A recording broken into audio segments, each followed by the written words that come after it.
Nah, dari dua sisi, dua-duanya ini likuiditasnya tight. Di Amerika, mark to market loss belum selesai. Jadi kalau ada yang bisa bilang, kalau ada yang bilang bahwa SVB ini adalah bank atau institusi keuangan terakhir yang collapse di Amerika, I don't think so.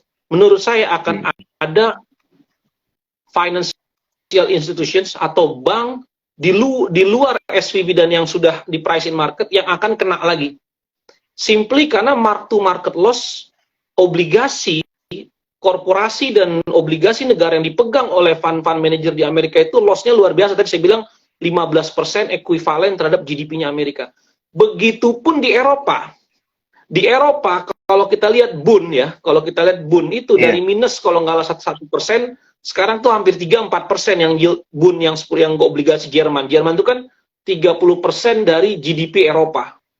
Jadi kalau obligasi Jermannya itu mark to market loss-nya besar, maka Eropa juga pasti semua akan besar. Artinya apa? Di dua kontinen yang mata uangnya dipakai di seluruh dunia, yaitu Eropa dan Amerika, bermasalah sekarang. Makanya likuiditas sangat ketat. Nah, muncullah hidden QE. Saya menyebutnya hidden QE. The Fed di kuartal pertama dia mencetak uang 314 billion untuk menyelamatkan deposan-deposannya SVB dan juga Republic Bank dan macam-macam itu.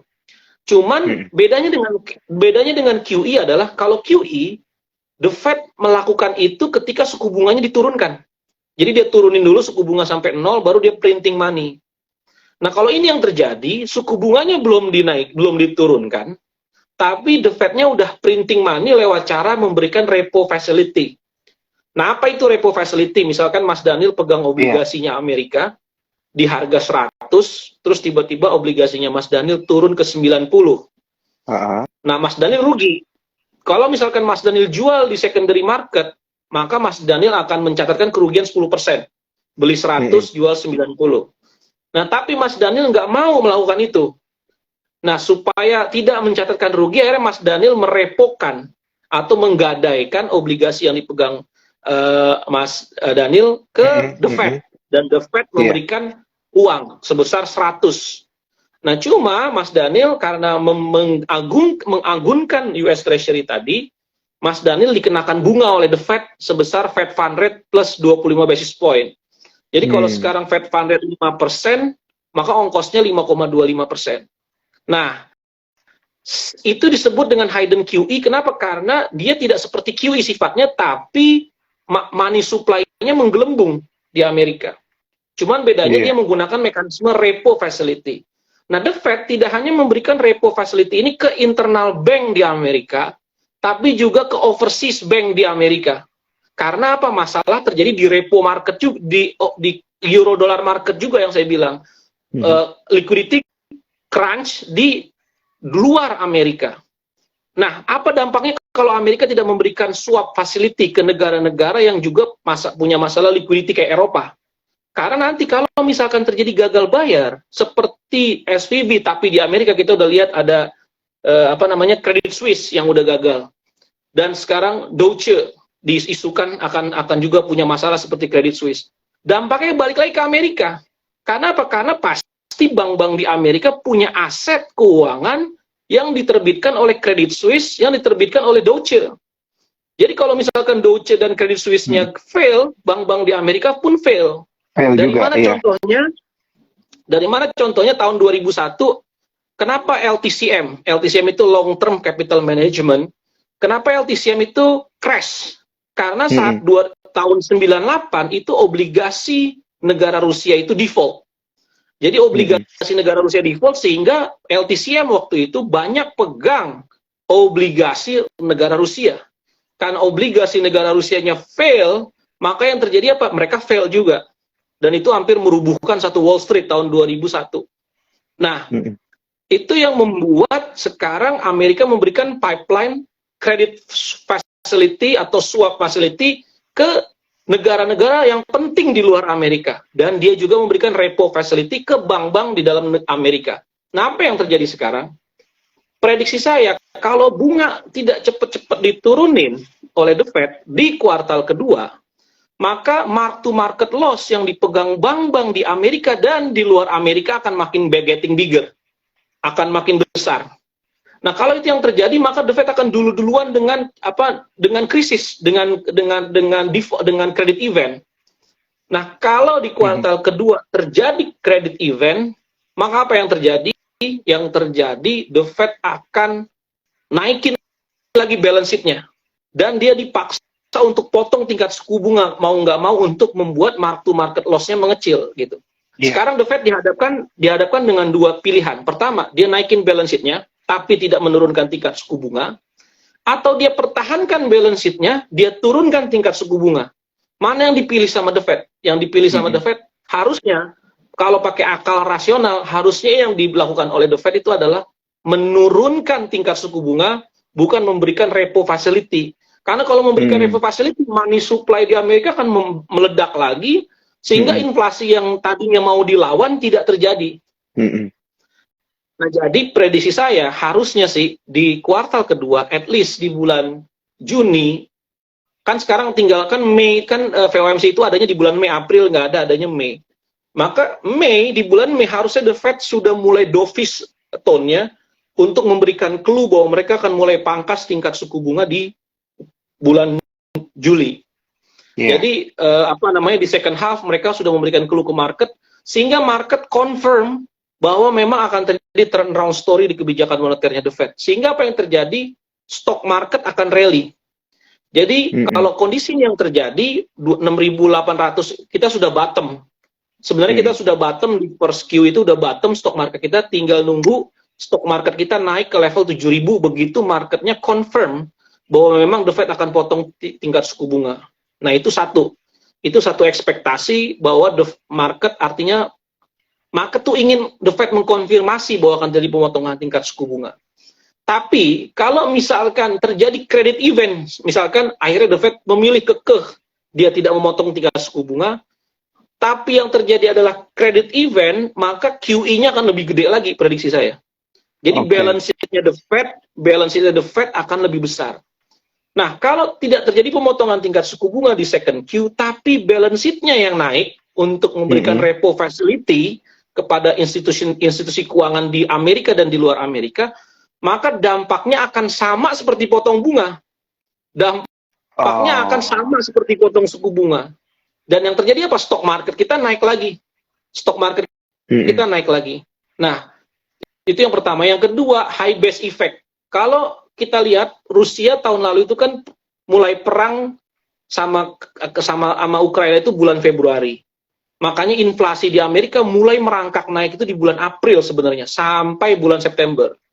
Nah, berarti ada high base effect di bulan April sampai dengan September. Artinya di second Q dan di third Q 2022. Nah, berarti kalau tidak terjadi significant factor di commodity market, yang terjadi apa? Inflasi Amerika akan drop di bawah 4% di bulan September 2023. Artinya dari mulai bulan April ini sampai bulan September kita akan melihat inflasi Amerika akan terus turun. Karena high base effect. Kalau kita lihat sekarang, tadi ada beritanya OPEC mau potong produksi oil karena MBS sudah mulai nggak nurut, saya lihat sama Amerika, ya. Udah Saudi Arabia udah mulai mau keluar dari cengkraman Amerika, makanya dia dekat dengan China sekarang. Ada kemungkinan kalau harga oil itu dipotong, produksi oil dipotong, kemungkinan ya let's say minyak di level 84 lah. 84, 90, tapi tetap harga minyak masih lebih rendah dibandingkan ketika Rusia menginvasi Ukraina awal di April sampai dengan September itu di sekitar 120.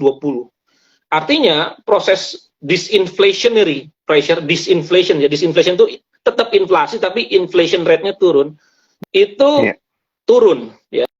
Itu inflation-nya turun, sehingga apa? Market confidence semakin percaya kalau begitu inflasinya turun, market makin percaya bahwa perang The Fed melawan inflasi udah makin berakhir. Jadi dua faktor itu tadi ya, faktor The Fed pilih tinggal naikin balance sheet-nya atau dia potong bunga, plus faktor disinflationary ya, itu akan membuat market semakin confidence bahwa inflasi yang tinggi udah berakhir. Perang melawan inflasi yang tinggi udah berakhir. Plus kita lihat di Indonesia. Di Indonesia pun sama, pemerintah baru melepas harga BBM itu sekitar bulan April, Mei kalau nggak salah ya. Pertama itu Pertamax dinaikin, habis itu Pertalite dinaikin. Itu juga sama, high base effect-nya itu dimulai di bulan Mei sampai dengan bulan Desember, ya. Artinya terjadi high base effect. Nah, kalau kita lihat di bulan Maret aja, ketika Ramadan itu jatuh di bulan Maret kemarin, itu inflasinya malah turun. April saya rasa kalau naik-naik pun paling cuma 5%. Nah, setelah April sampai dengan September ke depan, itu inflasi kita akan balik ke 3,5%. Artinya apa lagi? Artinya BI kemungkinan malah nggak akan naikin suku bunga walaupun The Fed naikin suku bunga sekali di bulan Mei misalkan. Jadi artinya BI rate sudah pada puncaknya di level 5,75. Tinggal nunggu BI melihat arah The Fed di kuartal kedua dia potong bunga, maka BI akan lebih dulu potong bunga daripada The Fed. Kenapa? Karena sama masalahnya Indonesia dengan Amerika, mark to market loss yang Sun ya, kalau Amerika kan US Treasury, Indonesia Sun. Mark to market loss yang dipegang bank-bank di Indonesia pun sama gedenya. Kan saya pernah cerita Mas Daniel ya. BRI, BCA, BNI, Mandiri itu kan pegang Sun kita kan besar sekali 3 tahun terakhir kan, karena dia nggak bisa lempar kredit. Ketika yield naik ke 7,8, mark to market mereka pun besar. Makanya likuiditas sebenarnya nggak begitu banyak di bank-bank kita. Makanya BI sebenarnya nggak mau naikin suku bunga terlalu agresif juga. Cuman karena kemarin perang, terus harga komoditas naiknya gila-gilaan, otomatis BI harus naikin suku bunga. Nah, kemungkinan BI akan mulai pangkas suku bunga, saya prediksi mungkin akan dimulai bulan Juni. Jadi BI akan lebih cepat mangkas suku bunga daripada The Fed. Nah, saya sum up ya, saya sum up semuanya.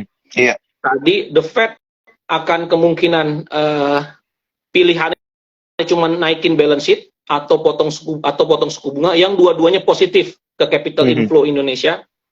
Yang kedua, high base effect dari inflasi yang tinggi tahun lalu itu akan berdampak menjadi inflasi yang rendah tahun ini karena sudah high base effect. Nah, yang ketiga, terakhir BI kemungkinan akan memangkas suku bunga lebih cepat daripada The Fed. Karena BI akan melihat bahwa The Fed pun akan pangkas suku bunga di second half 2023. Andai kata The Fed tidak pangkas suku bunga di second half 2023, balance sheet-nya pasti akan naik. Jadi sekarang kalau kita lihat balance sheet-nya The Fed naik 314 billion, ini belum kondisi terakhir. Belum di level yang terakhir. Kenapa? Karena saya bilang tadi, mark to market loss yang ada di Eropa dan ada di Amerika, pegang Sun atau US Treasury-nya Amerika dan Eropa, itu besar sekali. Nah, ada satu mungkin black swan ya.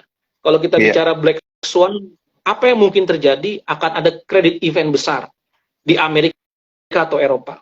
Either ada negara yang negara yang sovereign bonds-nya atau obligasi negaranya gagal, seperti tahun 2013, PIX, Portugal, Greece, Italia, kita nggak tahu negara Eropa Timur atau Eropa Barat mana yang akan gagal bayar obligasi negaranya karena tingkat suku bunga yang sudah terlalu tinggi. Atau ada institusi keuangan yang jauh lebih besar lagi daripada yang sekarang ini punya masalah gitu ya, itu akan mengalami credit problem, liquidity problem yang harus di bail out oleh bank sentral Amerika ataupun SCB ya. Jadi sekarang stagflation yang terjadi sekarang ini itu tidak hanya menyebabkan real sektornya kena, tapi financial sektornya yaitu obligasi atau surat utangnya kena.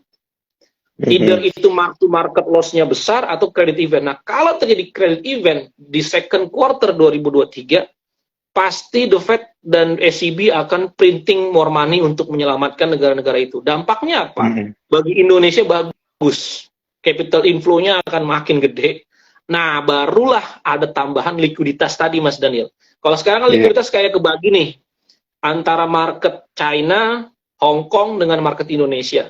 Nah, begitu ada tambahan likuiditas dari balance sheet-nya The Fed atau SCB, maka barulah stok market kita baru bisa naik kenceng di second half. Tapi prediksi saya, dari semua faktor tadi, stok market kita itu akan ke 7.000, 7.400 lah di second quarter 2023.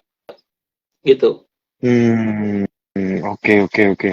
Wah, seru banget, Mas Mike. Ini saya sambil ngebayangin yang dijelasin sama Mas Mike tadi, kayak nonton film gitu, apa yang akan terjadi di kuartal kedua 2023. Tapi sebenarnya kalau kita ngelihat dari yang dijelasin oleh Mas Mike tadi, ini potensinya ada cukup baik begitu ya untuk sebenarnya Indonesia sendiri. Tadi Mas Mike juga sempat bilang 7.000 sampai 7.400 itu sebenarnya possible ya di kuartal kedua 2023. Karena kalau kita lihat di market kan biasanya di event-event tahunan itu di bulan Mei orang biasa jualan gitu ya. Ada istilahnya sell in May and go away. Nah, ini juga jadi satu Black Swan event ya, berarti bisa jadi ya Mas Mike ya, ada potensi justru di kuartal kedua ini market kita rally gitu. Atau seperti apa sih sebenarnya Mas Mike? Ya di bulan ini kan kalau nggak salah di second quarter itu kan bulannya bagi dividen kan. Dan Bagi setelah dividen ya. bagi dividen orang biasanya kabur dulu gitu ya. Mm-mm. Cuma kalau misalkan ada credit event yang saya bilang ya tadi karena mark to Iya. market terlalu besar ya loss di Amerika dan di Eropa, maka yang terjadi adalah kebalikan, orang akan cari mana negara yang stable. Ini mirip, makanya saya bilang 2023 ini mirip kayak 2008.